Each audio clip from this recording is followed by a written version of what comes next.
بسم اللہ الرحمن الرحیم۔ السلام علیکم ورحمۃ اللہ وبرکاتہ۔ عابد راجہ چینل کی طرف سے آج میں اپنے دوستوں کو بہت کی پیاری دعا پڑھنا سکھاؤں گا۔ اس سے پہلے میں اپنے تمام دوستوں سے گزارش کروں گا کہ اگر آپ نے ابھی تک میرے چینل عابد راجہ کو سبسکرائب نہیں کیا تو ضرور کر لیں تاکہ ڈیلی آپ تک اچھی ویڈیو پہنچ سکے۔ تو سٹارٹ کرتے ہیں آج کا لیسن۔ بسم اللہ الرحمن الرحیم۔ سخت پریشانی ہو تو کیسے دعا کرنی چاہیے؟ اگر کوئی سخت پریشانی لاحق ہو جاتی تو یہ 7 نام لے کر دعا کریں۔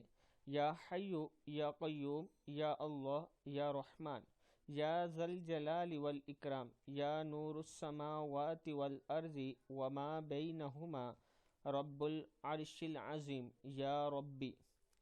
یہ زبردست اثر والے نام ہیں، پھر سن لیں۔ یا حیو یا قیوم یا اللہ یا رحمان یا ذی الجلال والاکرام یا نور السماوات والارض وما بینہما رب العرش العظیم یا ربی۔ میں اپنے دوستوں سے گزارش کروں گا کہ انہیں خود بھی یاد کر لیں اور آگے اپنے دوستوں کے ساتھ ضرور شیئر کریں۔ السلام علیکم ورحمۃ اللہ وبرکاتہ۔